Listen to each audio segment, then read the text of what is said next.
method. If you follow along with me, you will be able to write 500 words a day. What's that mean? 500 words a day. It means that if you write for 3 days, Thursday, Friday, Saturday, that's 1,500 words. Now, writing 500 words is tiring, especially if you do it for 3 days, so you can take a day off for a break. But make sure you get back on the saddle to write another 1,000 words, which adds up to 2,500 words. And of course, you know you need another break because it's tiring. But this encapsulates a method that you can write 3 days, 1 break, 2 days, 1 break. And if you keep this up, say for 5 weeks, do the maths. 30 days, how many words is that? 15,000 words. And 15,000 words adds up to a small book. Huh? Pretty cool, huh? Yeah. How many people say, I want to write a book? I know you do, and I know that a lot of people do. Here's a method for doing it. 500 words a day. I've done it, I'm doing it, I'm inviting you to do it. So why? Why should you bother to do this? Well, I've mentioned a couple of reasons. I read emails, blogs, Twitter. I read articles. I read project plans every day. Presentations. How badly written are a lot of them? How many of us come to Toastmasters to practice our public speaking, but we neglect our ability to write on paper? And then we neglect to take that skill to write our speeches. Oh, I can't write a speech, that's too difficult, because we don't take the time to practice. And I am offering you a method that can guarantee you to write 500 words a day. It's really simple. So why don't we do this? Here's some of the favourites. No time. I'm scared somebody's going to moan at me. They're going to read my letters and I can't. How many of us are perfectionists? We write a sentence. Oh no, that's no good. Let's start again. No, oh no, start again. The quick brown fox jumped over the.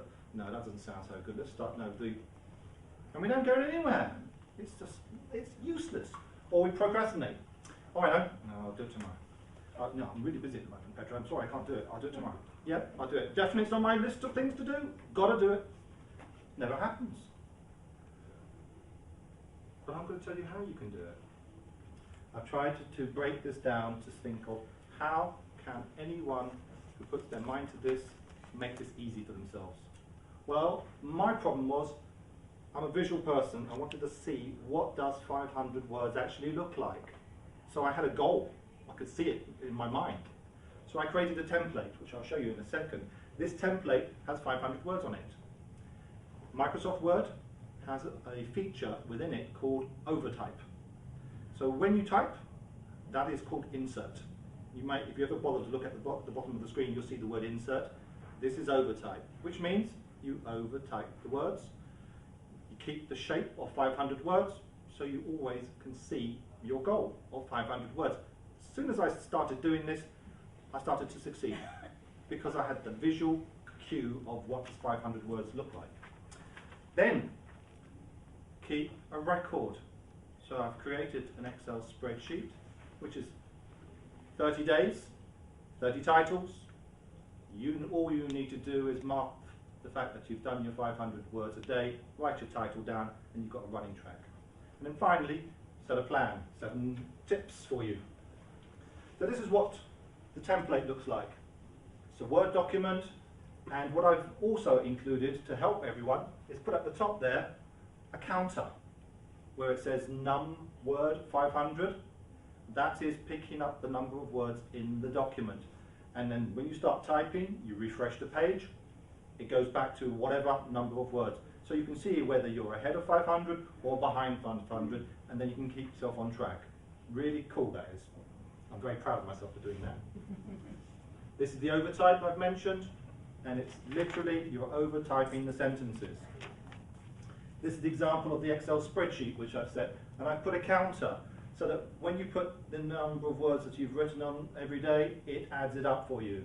So you can see your progress every day. Another visual cue, another way of saying, hey, you're on track here. One of the things you can do is take a look at some objectives. One of the things I found was to think about what it was I was going to write about the night before, and then go to sleep on it. Subconscious mind goes to work on the topic, and it will give you the idea, and I found I was able to write the next morning a lot quicker by doing this than if I didn't. And you can apply this to many other things. I also tried to get into the habit of trying to write at the same time every day. Now, we all work, so that's not always possible, but you can maybe pick a time that works for you. 8 o'clock at night, 8 o'clock in the morning, depends on what works for you. And also try to write in the same place. Bedroom, kitchen, wherever. Do it with another activity that will keep you going there. I kept a diary. This is what I was doing. Kept myself on track. Shared it with my Facebook audience. So this is what I've done. Invited everyone to tell me how they've gone. And then finally, don't give up. Just keep going. Never give up on this. This is the key for me. Was this? I read this book by this gentleman called S. Scott, called Writing Habit Mastery. And he said, just write. Write from the word 1 to word 500. Don't spell check. Don't go back. Just keep writing. Because it's easier to correct 500 words than it is to correct one sentence. And I found that as I did that, yes, I had a lot of underlined squiggles and red lines and this and that, but I had 500 words at the end, and all I had to do is go back over it, correct a few items here and there. And I did 30 days writing, and I have published all of those 30 days on my blog. It can be done, you can do it. It's simple if you follow this. So what are your next steps? Well, I invite you to come to my website called Pedro Speaks. There are instructions of how to do this. I've even put some YouTube videos of how to use the overtype feature, so you can go and take a look at that. This is the web address if you want to take a look at it. It's easy. Pedro Speaks. Pedro's doing what he's doing now. Pedro Speaks. Quite a simple website to go and have a look at. Take a look, and you can see that handsome young father figure at the bottom over there, and you can have a chat with him. So, that's the presentation. I've got a minute and a half, I think, for questions and answers. So I want to be quick. Quick question. First question, please. What happens if you get writer's block? Got writer's block? Stop. Reassess. Start again. But don't give up. And ask yourself, what are you trying to do? Look at the question, because when I ask the question, which I post every day in there, I give you some suggestions, and I ask you to do your own.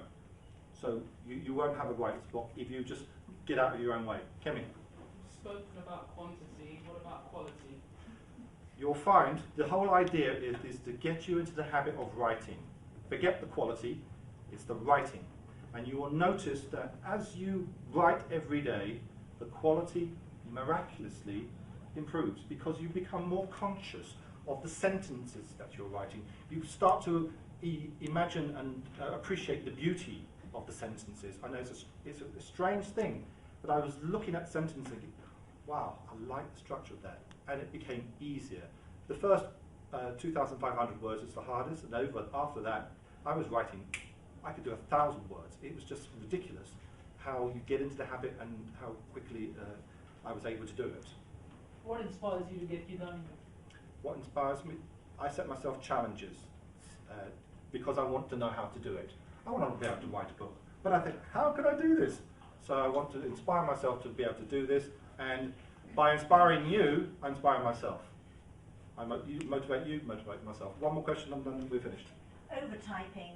Does it ever get confusing when you're overtyping? So you've got your writing and then underneath is the writing that you haven't overtyped over yet. Yes, it can get confusing, Yeah. but it's a matter of just looking at it and just keeping going with it.